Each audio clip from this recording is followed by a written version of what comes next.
Hey friends, well, this is my shop top, or the photograph I have on my computer at the museum this week on the desktop shop top. I've had this photograph, I think, for a long time, and I think it's a Dick Koontz photograph. I'm pretty sure it's a Dick Koontz photograph, and I'm not absolutely sure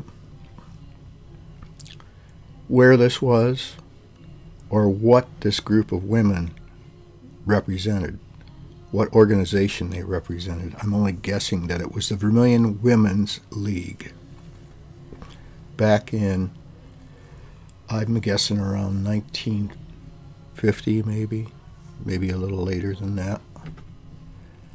And I'm also guessing that this may be the inside of Okagi's restaurant.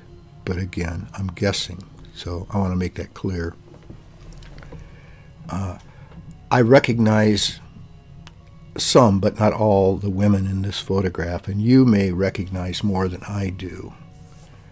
If I start over here, this lady over here is Dorothy Littman.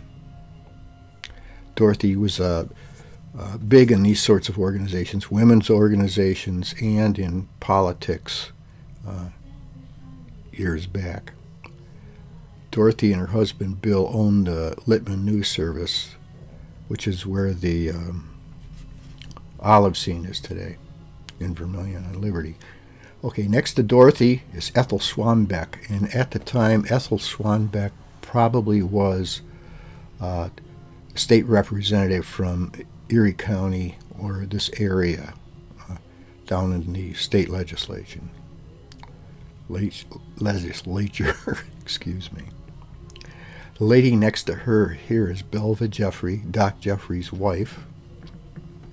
I'm not sure about this lady, but then when I get over here, I know who this is. This is Mrs. Coachway. Ellen O'Hara and Carol Hill's mother. She was the daughter of Fred Fisher. And over here, this is Dale Rogers. My friend Tom Rogers and Wade Rogers, that was their mother. And I have to move down a few people here. And this is Yvonne Boyd. Yvonne was very political, member of the Republican Party. I don't know if all these women were Republicans, so I'd have to think about that for a while. But Yvonne certainly was a Republican. And she and her husband and her mother-in-law had Ann's lunch. Ann was Yvonne's mother. Now, next to her, of course, is Dorothy Koontz. Dorothy also politically active because her mom was as well. Then next to her is Mrs. Ferguson. She may have been politically active, I'm thinking. Nadine Ferguson. Her dad was the singing mayor of Vermilion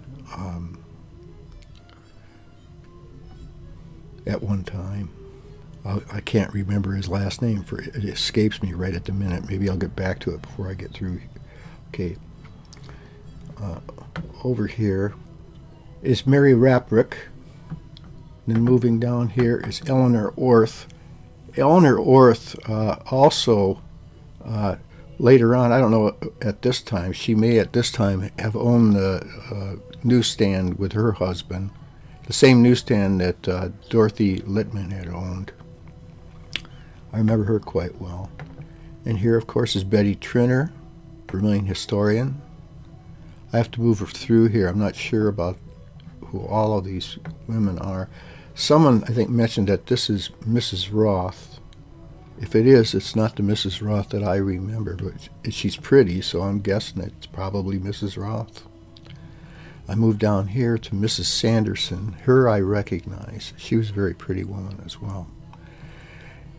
And this may be Dawn Full. Again, I'm not sure about that. So I do know some of these women for sure, but not all of them. And as I said, I think this is the Women's League, which I think was a voting thing. I'm wondering if all of these women weren't Republicans.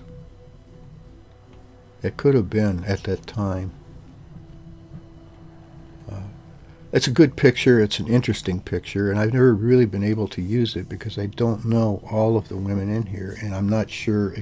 Like I say, I wasn't sure whether this was Okagi's in the back here or what it was, which restaurant it might have been, or what the organization was.